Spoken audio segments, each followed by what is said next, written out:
নিজের নিজের মুখে বলছি আমার চেয়ে উপরে ছেলেকে বিয়ে করে আমাকে জানাবি? ওটা আমার মনে করা ছিল না আজও। ভাইয়ার তার সঙ্গে বিয়ে ঠিক করেছে। নিশ্চয়ের মালিক যিনি তিনি আমার হাতে চাবি তুলে দিয়ে গিয়েছিলেন, কিন্তু দুঃখের বিষয় তিনি আজ পৃথিবীতে নেই। কামরান তো এখন থেকে এখানে থাকবে। তোদের আর চিন্তা কিসের? তোর জন্যে খুশবু, রাজু আর আমার জীবনটা নষ্ট হয়ে গেল। কেন তুই আমার জীবনটা ছবির মানুষটি যখন আমাদের সামনে জ্যান্ত দাঁড়িয়ে আছে তখন নিষ্প্রাণ ছবি জঞ্জাল বাড়িয়ে লাভ কি? তোমার ভাবি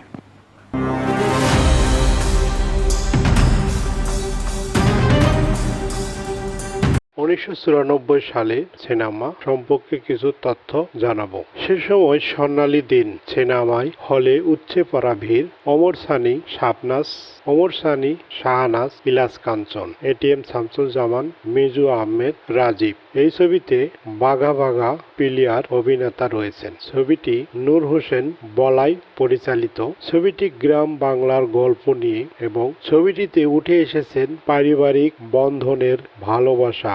আর এই নিয়ে ছবিটির সুন্দর গান এবং কেমিস্ট্রিটা অনেক সুন্দর। ইলিয়াস কাঞ্চন, শাহনাজ এবং ওমর সানি অভিনীত একটি জনপ্রিয় অ্যাকশন, ধর্মীয় এবং সত্যতা, নৈতিকতা, বাস্তবতা তুলে ধরেন নূর হোসেন বলাই পরিচালিত।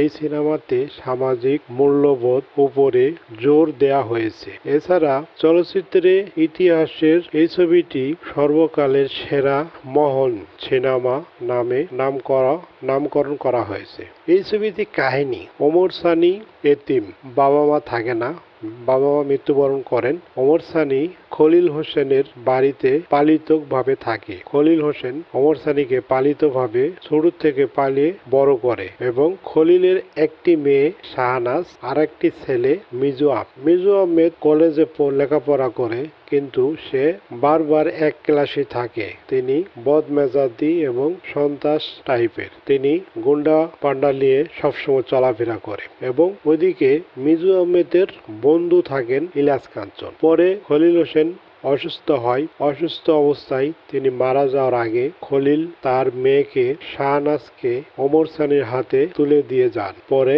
তার ব্যবসার বাণিজ্য সবকিছু দায়িত্ব তাকে দেখার ভার দেয় ওমর সানি। এগুলো সম্পূর্ণ দেখশন করে এবং এটিএম শামসুজ্জামান খলিলের বাড়ির ম্যানেজার থাকে। এখান থেকেই শুরু হয়। পরে এটিএম শামসুজ্জামান মিজু আহমেদের কাছে যান, যায় বলে তার বাবা মারা গেছে। এই খবর দেওয়ার পরে মিজু আহমেদ আচমকাই হেসে ওঠে, অনেক খুশি এবং বলে, আমার সব থেকে খুশির সংবাদ এইটি। পরে দিলদার বলে, কেন, এটা কি খুশি, তুই কি পাস করছস? সে বলে, না, আমার বাবা মারা গেছে। সকলেই হতভম্ব হয়ে মিজু আহমেদ দিকে তাকিয়ে রয়েছে। এটা কেমন এক আশ্চর্য কথা, তার বাবা মারা গেছে, সে নাকি অনেক খুশি। মিজু আহমেদ বলে, হ্যাঁ, এটাই বাস্তব, কারণ আমি এই দিনটাই অপেক্ষা করতেছিলাম, কারণ আমার বাবা মৃত্যুবরণ করাতে আমি যত সম্পত্তি সম্পূর্ণ আমার। এখন আমি যেভাবে চাবো এইভাবেই খরচ করতে পারবো। দিলদার এবং তার বন্ধু বান্ধব সবাইকে নিয়ে মিজু আহমেদ তার গ্রামের বাড়িতে আসলেন এবং এসে ওমর সানির উপর অত্যাচার নির্যাতন করা শুরু করলেন। এক পর্যায়ে ওমর সানি এবং মিজু আহমেদের মারামারি শুরু হয়। পরে তাদের চাকর শাহনাজকে বলল, আসেন, দুইজন মারামারি লেগেছে। পরে শাহনাজ এসে অনেক চেষ্টা করছে তাদের মারামারি ভেঙে দেওয়ার, কিন্তু পারে নাই। পরে শেষে মিজু আহমেদের দিকে ওমর সানি যখন মারতে যায়, পরে শাহনাজ ওমর সানিকে একটি চড় দেয়। আর ওমর সানি পরে বলে, তুই আমাকে মারতে পারলি? এই বলে ওমর সানি চলে যান রাগ করে। পরে এক জঙ্গলে ওমর সানি যায় দাঁড়িয়ে থাকে। পিছে যায় শাহনাজ তাকে জাপটে ধরে। পরে ওমর সানি তাকে আবার একটি চড় মারে এবং ধাক্কাতে ফেলিয়ে দেয়। পরে শাহনাজ ওমর সানিকে বলে, তুই কিসের এত বড়াই করিস? তুই কি আমাকে এভাবে পাত্তা দিচ্ছিস না? আমি কি তোকে ছাড়া বাঁচবো না? ওমর সানি বলে, যা, তাহলে তুই অন্য বিয়ে করে ফেল। এই কয়ে দুজনের মুখোমুখি তর্ক বিতর্ক শুরু হয়। পরে মিজু আহমেদ এসে বিয়ে ঠিক করে ফেলায় এবং ইলিয়াস কাঞ্চনের সঙ্গে বিয়ে ঠিক করে। ইলিয়াস কাঞ্চনের মার কাছে যায় মিজু আহমেদ 2 লাখ টাকা চান এবং 2 লাখ টাকা নিয়ে আসে। পরে মিজু আহমেদ ইলিয়াস কাঞ্চনের হাতে উঠিয়ে দেয়। আর এতে ইলিয়াস ইলিয়াস কাঞ্চন বিয়ে করে নিয়ে যায়। বিয়ে করে নিয়ে যাওয়ার পরে বাসর ঘরে তার সাথে আলাপ আলোচনা করার পরে শাহনাজ বলেছে যে আমাকে মাফ করো, আমি রাজুকে ভালোবাসতাম এবং তিনি আমার ছোটবেলার খেলার সাথী, শৈশব কাল থেকে আমাদের দুইজনের সম্পর্ক এবং আমি মনে প্রাণে তাকেই স্বামী হিসাবে গ্রহণ করেছি। একথা শুনে ইলিয়াস কাঞ্চনের আকাশ ভেঙে পড়ার মতন, তিনি দু চোখে অন্ধকার দেখতেছে এবং শাহনাজকে বলল, তুমি যা বলেছ এটি সত্যি না, শুধু একবার বলো। শাহনাজ বলল, না, এটি সত্য এবং এটাই বাস্তব। পরে ইলিয়াস কাঞ্চন অনেক ভেঙে পড়ে, বাসর ঘরের ফুল ছিঁড়ে এবং অনেকটি আনসেন্টিমেন্টাল হয়ে যান। পরে অনেকটা নিজেকে কন্ট্রোল করে তাকে বলল, ঠিক আছে, আমার মা অসুস্থ, আমি তোমাকে কথা দিচ্ছি এবং তুমি আমাকে কথা দাও যে মিছে হলেও কষ্ট হলেও স্বামী স্ত্রী অভিনয় করবে, আমার মা যেন কোনোভাবেই জানতে না পারে যে আমি সুখী না তোমাকে পেয়ে। পরে তিনি বলল, ঠিক আছে, আমি কথা দিলাম। পরে তাদের সম্পর্ক এভাবে চলছে। পরে ইলিয়াস কাঞ্চন একদিন শিকার করতে যায়। পরে ওখানে যায় ডাকাতের হামলা করে এবং ফরেস্ট ডিপার্টমেন্টে চাকরি করে ওমর সানি ইলিয়াস কাঞ্চনকে বাঁচার পরে তার বাসভবনে নিয়ে যান এবং ইলিয়াস কাঞ্চনের সাথে বন্ধুত্ব তৈরি হয়। পরে ইলিয়াস কাঞ্চন ওমর সানিকে বলে, তোমার কে আছে?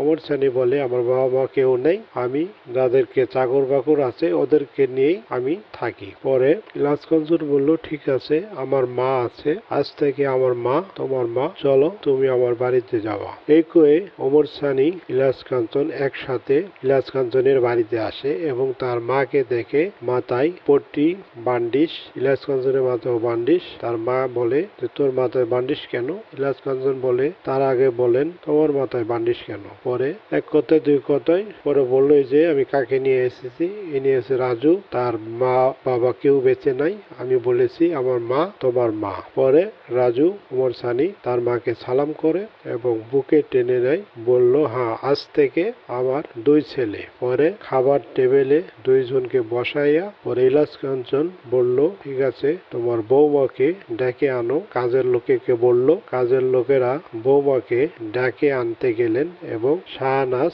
আসলেন। এসেই যখন ইলিয়াস কাঞ্চন ওমর সানিকে বলল যে এটি তোমার ভাবি, ওমর সানি শাহনাজকে দেখে হতভঙ্গ হয়ে আকাশ যেমন মাথায় ভেঙে পড়ল এরকম একটি দৃশ্য, চেহারা আকৃতি হয়ে গেল।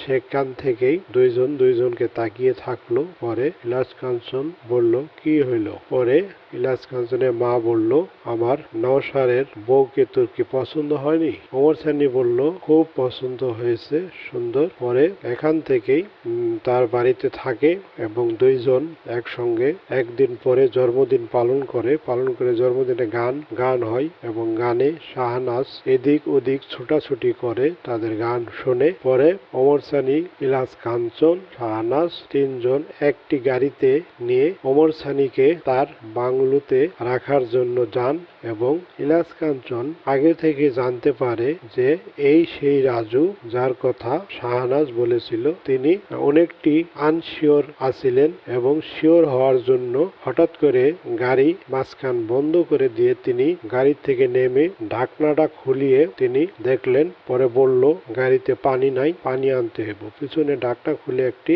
ট্যাঙ্কি নিয়ে তিনি পানি আনার কথা বলে যাইতে লাগলো। পরে ওমর সানি বলল, আমাকে দাও, আমি আনে দেই। পরে ইলিয়াস কাঞ্চন বলল, না, তুমি থাকো, আমি আনতেছি। এই কথা বলে ইলিয়াস কাঞ্চন পানি আনতে যায়। পরে এর ফাঁকে দুইজনের কথাবার্তা ওমর সানিকে জিজ্ঞাসা করলো শাহনাজ যে কেমন আছো তুমি? ওমর সানি বলল, গরিবের থাকা আছি ভালো। পরে শাহনাজ বলল, তুমি আমাকে জিজ্ঞাসা করলা না কেমন আছি? ওমর সানি বলল, দেখতেই পাচ্ছি কোটিপতির একমাত্র ছেলেকে বিয়ে করেছো, গা ভরা গহনা, এতে অনেক সুখে আছো দেখতেই পাচ্ছ। শাহনাজ কান্নার ভেসে বলল, তুমি শুধু গহনা এবং শাড়ি এগুলো দেখলা, আমার মনটা দেখলা না? কেন এমন হলো?